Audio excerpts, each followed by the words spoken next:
hacer exéresis de algún segmento. Ya habíamos definido lo que era desarticulación, que crea una articulación, pero cuando se hace a nivel de la parte media de uno de los miembros, se llama ablaciones o amputaciones, ¿no? La ventaja de una amputación o una ablación, una desarticulación, es que permite que se construya un muñón en el cual tiene que fijarse posteriormente el elemento protésico, que es generalmente ortopédico, ¿verdad? Entonces, se tiende hoy en día a no hacer desarticulación, solo en casos muy extremos, y lo que se trata es de hacer amputaciones que también tienen niveles, ¿no? Y obviamente hay amputaciones que son más funcionales que otras. Una desarticulación nunca es funcional. Es muy limitante y no se puede utilizar un elemento ortésico para completar, diríamos, el sistema o aparato locomotor. Ahora, otro procedimiento especial en traumatología constituye la artrodesis. Sabemos que las articulaciones sinoviales y las cartilaginosas tienen movimiento, ¿verdad? Entonces se puede limitar ese movimiento en determinadas enfermedades. El punto más cabal de hablar de una artrodesis es hacer artrodesis de columna en problemas de artrosis o en problemas de inestabilidad de la columna. Entonces, ¿qué se hace? Se fija la articulación para que ya no se mueva. Se coloca un elemento metálico en vez del cartílago que conocemos, el cartílago de conjunción, y se fija a través de un fijador a nivel de las prolongaciones que puedan salir del arco vertebral. Es el principal ejemplo. Y el otro procedimiento, que es el que yo decía, el que más se hace después de las lesiones agudas, es las prótesis, ¿no? Y la primera prótesis que sale a luz hoy en día es la prótesis de la articulación de la cadera, de la coxofemoral, que se ha hecho tan rutinario que antes se hablaba de 3, 4 horas, se veía una prótesis de cadera, hoy en día lo hacen perfectamente en media hora, que implica básicamente en reemplazar completamente el extremo proximal de la articulación coxofemoral, es decir, reemplazar la cabeza del fémur, el cuello anatómico, hasta la parte superior de la diáfisis y enclavarla a nivel del cotilo.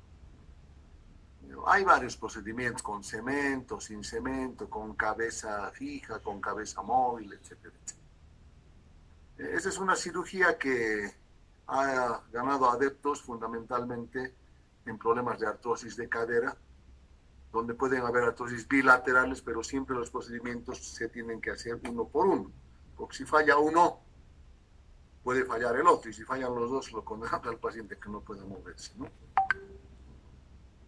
Luego tenemos los procedimientos de urología, otra especialidad que es interesante en su desarrollo, que vienen de, podríamos decir, derivaciones de la vía urinaria, inicialmente. Esas derivaciones de la vía urinaria llevan el sufijo ostomía, entonces tenemos una cistostomía, por ejemplo, a través de la vejiga, donde comunicamos la vejiga al exterior a través de una sonda, ¿no? Y cuando este procedimiento se amplía un poquito más, se habla de talla vesical, que en realidad es lo mismo, la única diferencia es de que en un caso se usa sonda y en otro no. Esto se puede utilizar en casos de estenosis uretral, por ejemplo, donde no puedes reconstruirse. Es un procedimiento de elección para los pacientes que tienen cánceres avanzados en la parte de la vía urinaria. Puede también abocarse el uréter hacia afuera, como estamos viendo en la figura del medio. Se llama ureterostomía, ya sea de esta forma o ya sea individual, un uréter a cada lado. Las pacientes que tienen cáncer de cervix tienen este tipo de problema. O hacer directamente de la pelvis renal. Eso se llamaría una nefrostomía, generalmente utilizando un catéter doble J, ¿no? Esto es lo menos agresivo y lo más utilizado hoy en día para casos avanzados en cirugía oncológica, por ejemplo. Será importante también que consideremos de que, aparte de ello, podemos hacer exéresis de parte de los órganos importantes del aparato urinario. En este caso estaríamos hablando de resecciones o exéresis del riñón. El término de nefrectomía implica extracción del riñón. Pero fíjense, puede ser nefrectomía total o subtotal, ¿verdad? Cuando es total, se saca todo el riñón. Cuando es subtotal, se puede sacar un segmento. Así como hay segmentos en el hígado, también hay segmentos en el riñón. Los nefrólogos no le dan importancia naturalmente a esto, pero existe ese procedimiento como tal. Luego, tal vez la cirugía más común en urología sea la prostatectomía, que es la exéresis de la próstata, ¿no? Que puede ser bajo cirugía abierta transvesical, que sería la convencional, hoy en día reemplazada por la que se llama RTU, resección transuretral de la próstata, y donde básicamente lo que se trata es de resecar la glándula. Es bueno orientar en que la prostatectomía por RTU, o sea, la referida a cirugía endoscópica urológica, para alguna gente es una prostatectomía incompleta, debido a que es muy difícil garantizar que se haya hecho una exéresis completamente de la próstata, tomando en cuenta que no solamente hay la porción a nivel del segmento de la uretra, sino también en segmentos alejados de él. Y ese segmento se penalizaría solamente. Ahora, en pacientes con cálculos renales, estamos viendo una figura ahí en esta parte. Algo conservador a hacer nefrectomía es que al paciente le hagamos una litotricia. La litotricia es utilizar ondas de choque, como estamos viendo, para que estos cálculos disminuyan de tamaño y sean eliminados por vía natural. Es un procedimiento relativamente actual, donde a través de ondas de choque, de ultrasonido, se va destruyendo los cálculos y estos van eliminándose secuencialmente. Pero esto viene ligado a un tratamiento médico, con un medicamento que evita que se formen cálculos de urato, fundamentalmente. Luego hay cirugía de testículo. Puede haber en el nacimiento la famosa criptorquidia o la ectopia, ¿no? Entonces, antes de los 2 años, debe descender este testículo hacia las bolsas. Y para que no vuelva a subirse, lo que se hace es fijar este testículo a nivel de la piel del escroto. Eso se llama orquidopexia. Pasados los 2 años ya no tiene utilidad ese testículo, es una bomba de tiempo para que desarrollen tumores malignos de testículo. Entonces lo que se hace es una orquiectomía, o sea, se hace una exéresis del testículo. Este es el procedimiento de la disección del pedículo del testículo antes de hacer la orquidopexia. Y finalmente sabemos que el glande tiene una envoltura cutánea, que es el prepucio, y se puede tener una disminución del calibre del prepucio. Entonces, ¿qué es lo que se hace? Se hace una resección de este prepucio. Eso es la postectomía o la circuncisión que, con motivos religiosos, los judíos hacen de rutina en los varones, ¿no? Donde se hace una resección de la piel redundante y se hace una sutura de la piel hacia, que queda que cubría a la cabeza del glande, a la que está en la raíz del mismo, con material absorbible, ¿no?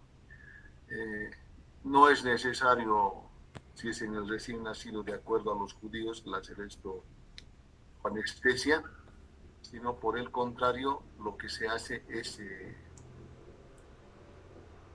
utilizar un aparato que ellos mismos han ideado y que les sirve como, diríamos, un elemento o un instrumento más bien para poder realizar la resección del prepucio. Ahora, en ginecobstetricia, que es una especialidad que tiene sus propias características, podemos decir,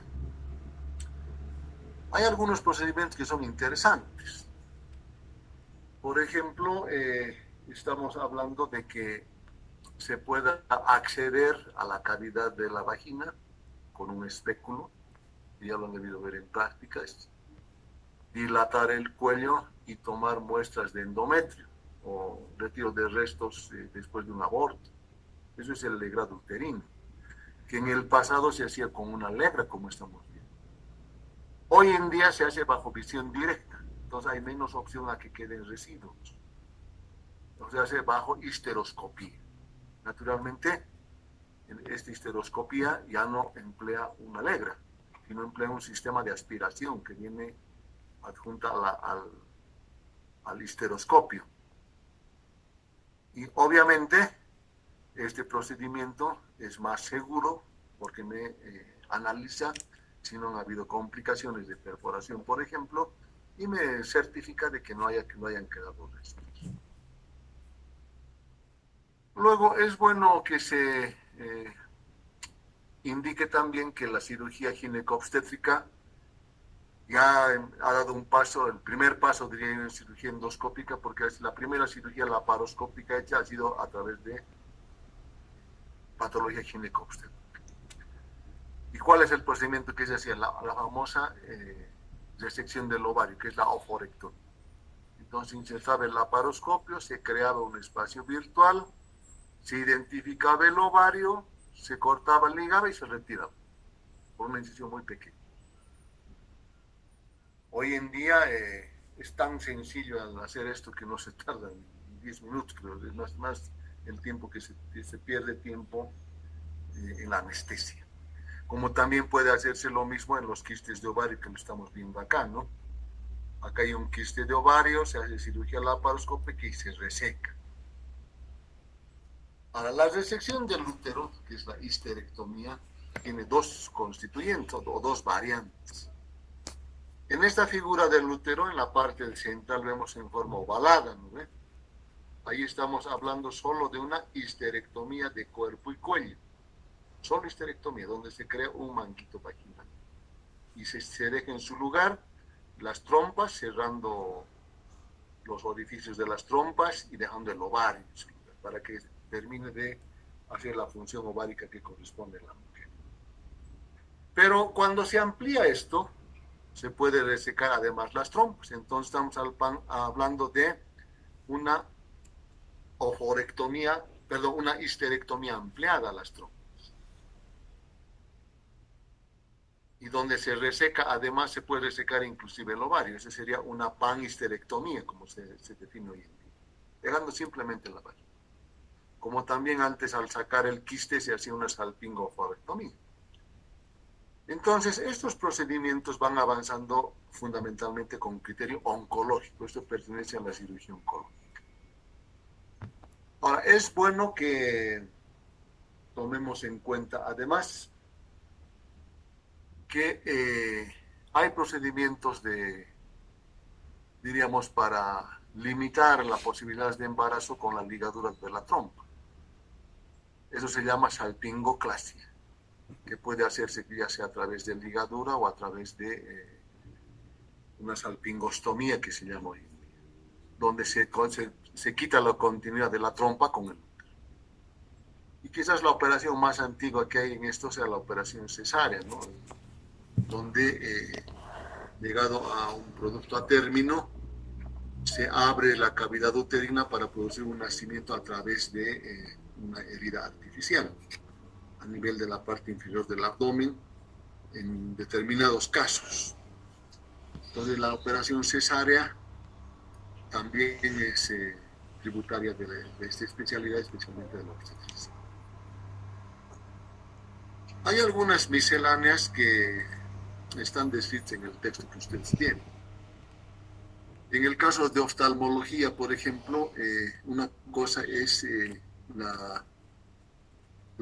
son las operaciones que puedan realizarse a nivel del iris. Se hacen plastías del iris, especialmente en caso de lesión, donde es una cirugía, diríamos, de mucho detalle, donde se utiliza un material de sutura de hasta de 10 ceros y se utiliza un microscopio, ¿no?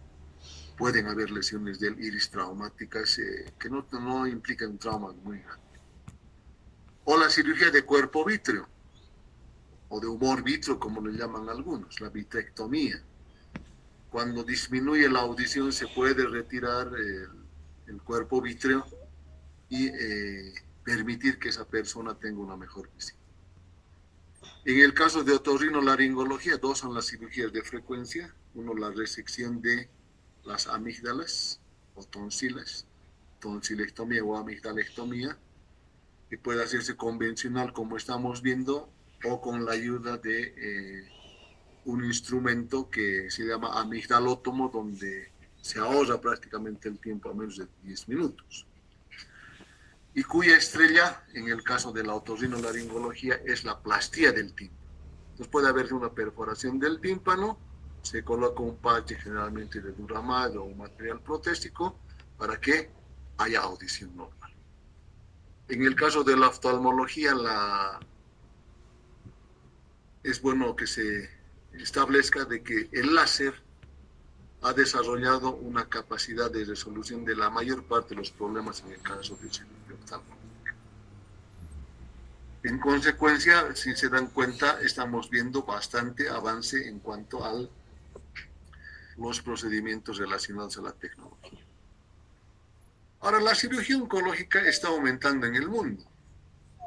Se dice que en el siglo XXI, que es el que estamos viviendo, el cáncer en el mundo ha llegado a ser 3 a 4 veces más de lo que era en el siglo XX.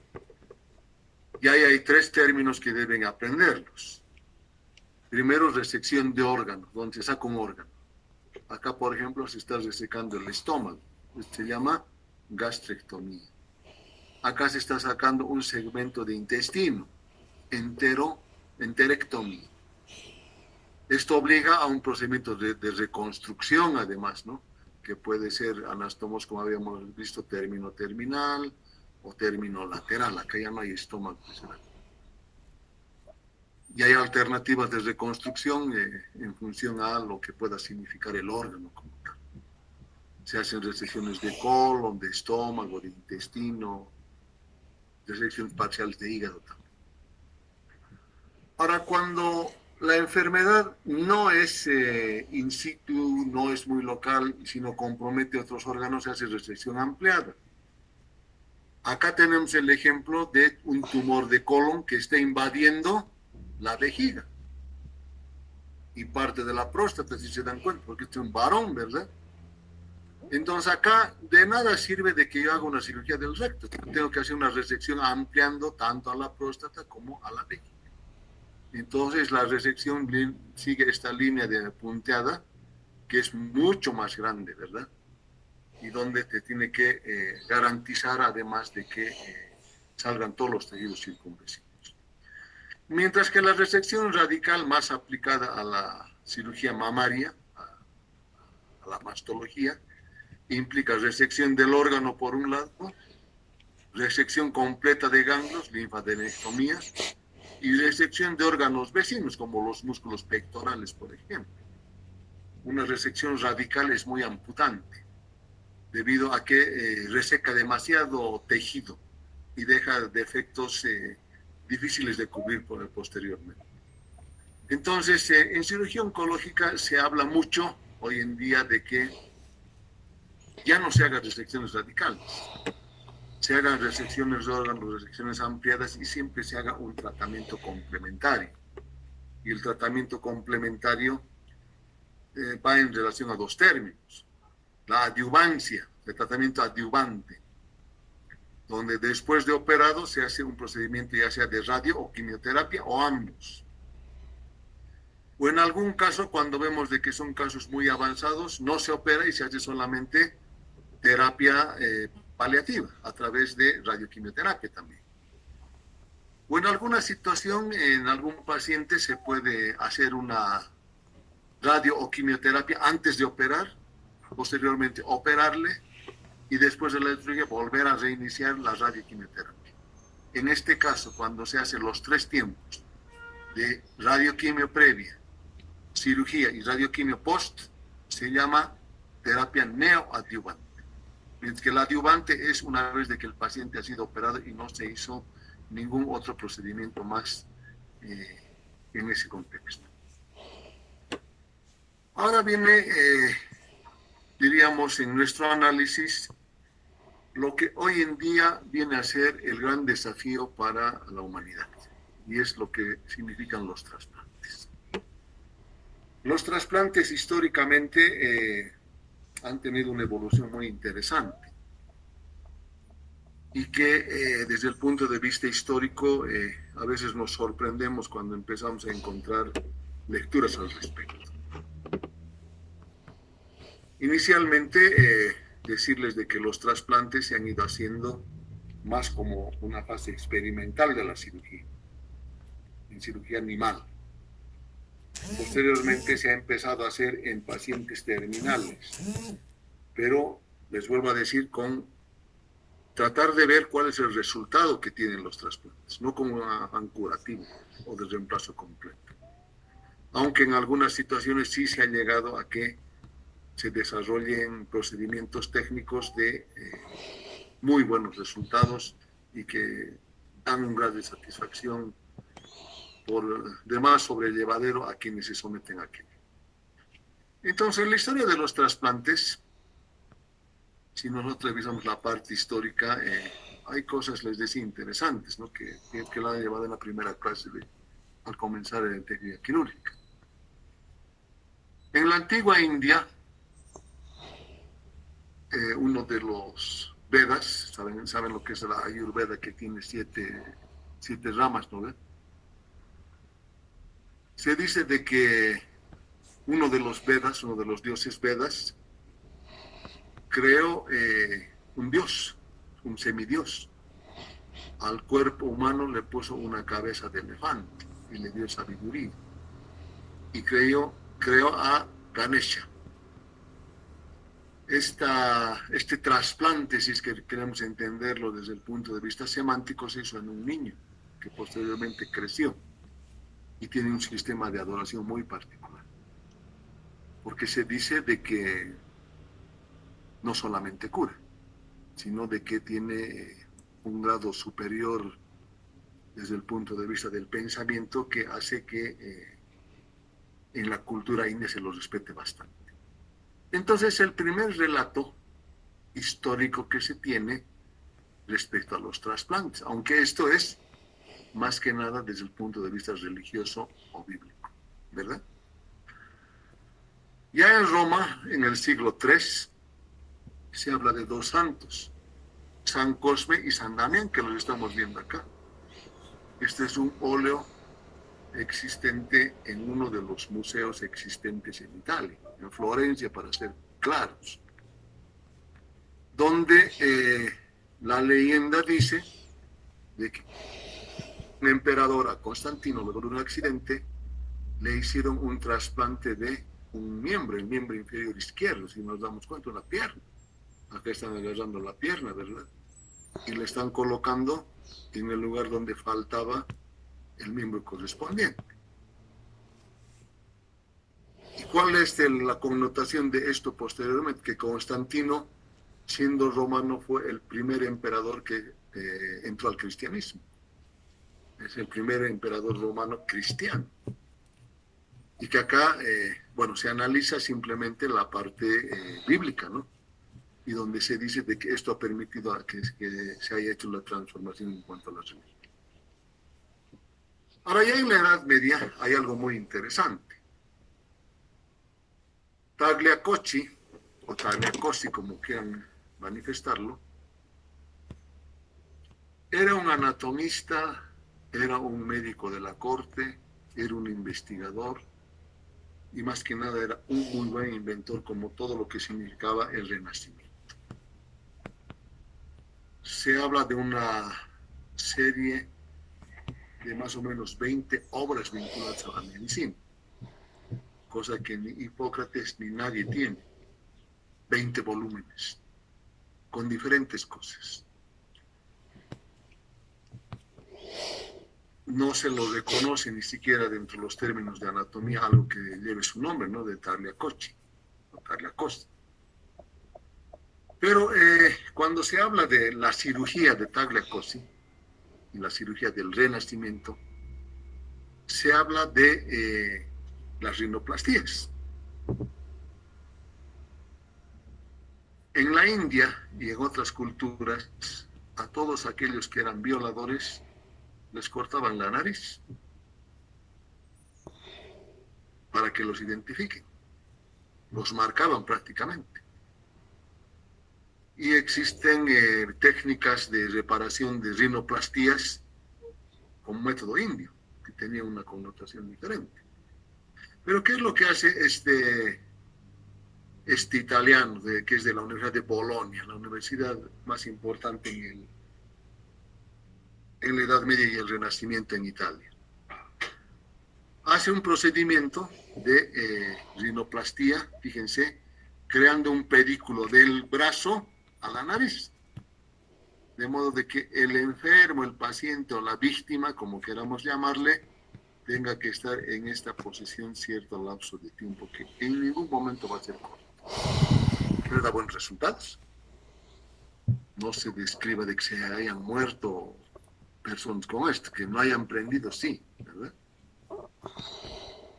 Entonces, hasta este punto, hay muchos relatos que pueden encontrar ustedes en diferentes textos respecto a lo que significa todo lo que es trasplantes. Pero el verdadero salto que da los trasplantes en la historia lo da este cirujano, Alexis Carrel, francés en el siglo XX, porque él crea un sistema de anastomosis vascular y lo aplica a los trasplantes, particularmente de riñón y de hígado, inicialmente en animales. Gracias a este procedimiento que hasta el día de hoy se utiliza, los trasplantes son factibles de realizarse y que no hayan los problemas que en su momento pudieron existir en relación a la parte de reconstrucción. Ya en el siglo XIX empiezan a aparecer una gama de cirujanos realmente ingeniosos, ¿no? Mathieu Jaboulay, que también es francés, entre 1860 y 1913, empieza a hacer trasplantes de riñón en animales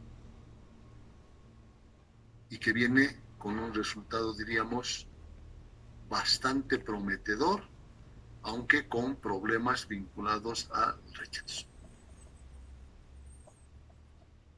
La Ucrania actual, en que, para ser claros, Yuri Voronoi, que vivió entre 1895 y fallecido en 1961, da un avance porque se puede relatar que es el primer cirujano en el mundo que hace una cirugía de trasplante de riñón,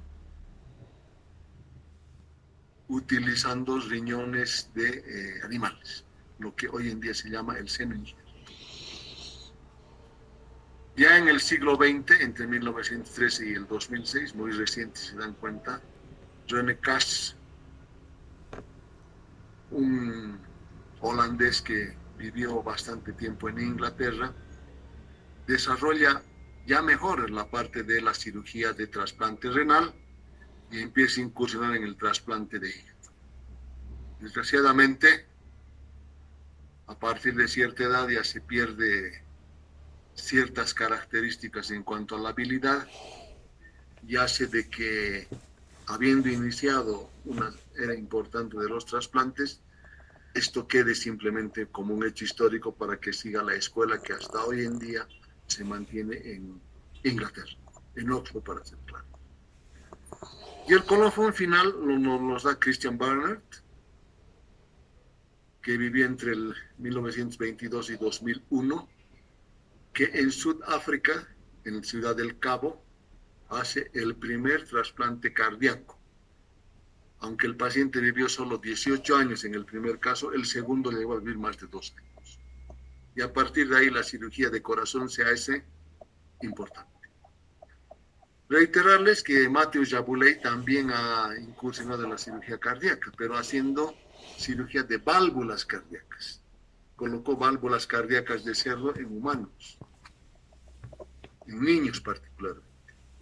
Y donde ahí ya se sabía, más o menos estamos hablando de comienzos del siglo XX, que el animal de laboratorio que mejor proporciona, diríamos, los injertos a los humanos son los cerdos y no son los demás animales, por la calidad de rechazo que se tiene.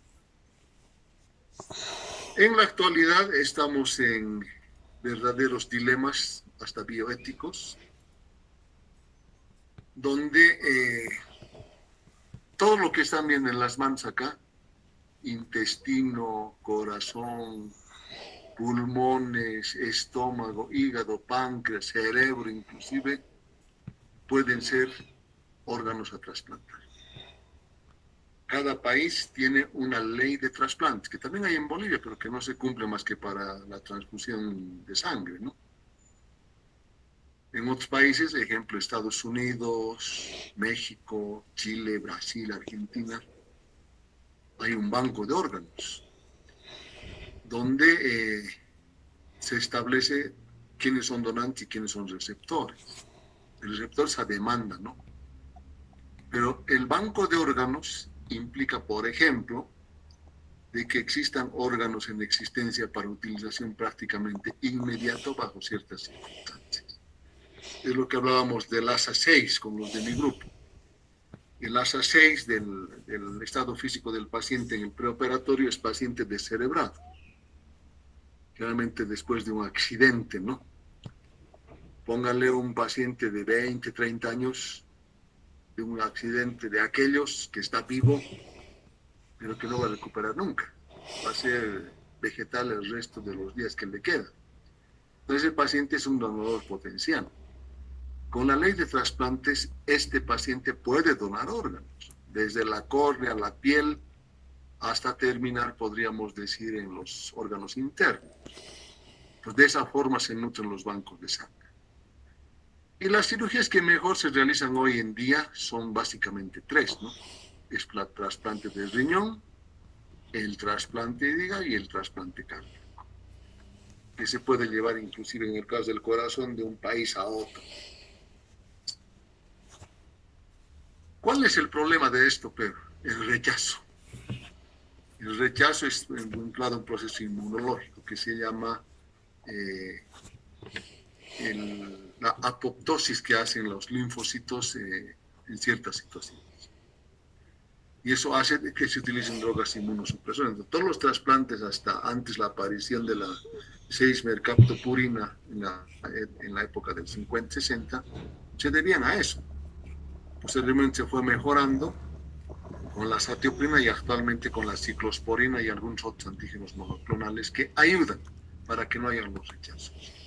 Lo único que no ha ido al rechazo ha sido el trasplante en gemelos homo o heterocigóticos, con resultados pero verdaderamente espectaculares, ¿no? Entonces fíjense cómo esta parte de la cirugía del trasplante ha ido teniendo una serie de hechos importantes. Ahora hay variedades de trasplante, empezamos por los tipos, ¿no? Autotrasplante, cuando de una persona se toma una muestra y va a él mismo. Ejemplo, trasplante de piel. Sacamos injerto de un segmento y colocamos en otro, en forma de estampilla o de otra forma. El isotrasplante implica entre dos personas idénticas, en este caso los gemelos, uno le dona al otro. El allotrasplante es entre especies. Acá tenemos un individuo que puede donar algún órgano o algún segmento de tejido a otro individuo de la misma especie. Y finalmente el senotrasplante o heterotrasplante que llaman algunos, donde se toman muestras de los animales, ¿no? Para colonizar las personas. Lo que mejor ha funcionado en senotrasplante ha sido las válvulas cardíacas y la piel de los cerdos. Al mismo tiempo es importante que tomemos en cuenta de que todos estos órganos, hablamos de hueso, donde está médula ósea, fundamentalmente el hígado, los pulmones, el corazón, el páncreas, el riñón y la piel, son los que mejor recorrido tienen en cuanto a esto. Inclusive en el caso de la piel se ve menos rechazo. El paciente, el niño que tiene leucemia, hay que hacerle una punción medular para hacer trasplante de médula, tiene que pasar por la fase también de inmunología, ¿no? Y es importante que a partir de la oveja Dolly en 1996 se han ido haciendo una serie de experimentos y en 2022 estamos viendo de que se ha hecho el primer senotrasplante del cerdo al hombre en órganos ya grandes. Estamos hablando de riñón. Pero a través de una serie de procesos, cada uno de estos laboratorios que han ido perfeccionando la respuesta del paciente para significar la recepción del hombre. Si esto funciona al cerdo al hombre, como estamos viendo, realmente se está entrando en un terreno donde la parte bioética dice que no es lo correcto. Este animal, el cerdo, básicamente puede donar 3 cosas ya comprobadas a la actualidad: riñón, hígado y corazón. Aunque, si seguimos hablando del desarrollo de la ciencia, hoy tenemos un desafío más grande todavía. Y es el hecho de que no hay rechazo en absoluto cuando se utiliza dentro de un organismo viviente algo que es robótico. Eso es la cirugía robótica. Y acá tienen un corazón artificial, que sería como el corazón de un robot, ¿no? Hay varias películas de los robots que podemos encontrar en los videos. Entonces se ha creado un corazón completamente inerte, que no produce rechazo, que tiene mecanismos de control a través de cables y un sistema de conductos y que funciona quizás mejor que lo que pueda significar un corazón humano o un corazón humano. Entonces estamos viviendo la época del corazón artificial de tipo mecánico, donde la posibilidad de rechazo es menor. ¿Cuáles serían las complicaciones? La falla en el procedimiento de ejecución, ¿no? Porque fíjense, hay cánula de entrada, cánula de salida, bomba, batería principal y de reserva, porque se le crea un sistema de conducción. Hay una unidad de control que limita prácticamente la actividad del individuo. Y hay una bomba axial, que es el elemento más importante para que se produzca parte del funcionamiento cardíaco en función de la distribución periférica. Y un desafío mucho más grande todavía hoy en día es esto que estamos viendo, el trasplante de cerebro. Hay muchas cosas experimentales que, bueno, se pueden encontrar en la bibliografía, ¿no? Como de que uno de los investigadores en el pasado agarró a un perro de una raza, sacó el cerebro de otro perro de otra raza y lo colocó en su cuello, con una sobrevida de horas. Cómo se deseca, cómo se cambia el cerebro, es una cosa interesante, ¿no? Es algo que se pretende a través de la ciencia a llegar al perfeccionamiento, pero esto tiene, les vuelvo a decir, un dilema bioético que no va a ser fácil de salvar. El dilema bioético es: ¿será conveniente en pacientes terminales o pacientes que tienen disfunciones importantes el estar pensando en hacer trasplantes? Realmente estamos en una situación en la cual hay que ponerse a pensar primero si corresponde o no corresponde, porque el porcentaje de éxito no es 100%. ¿Tienen alguna pregunta?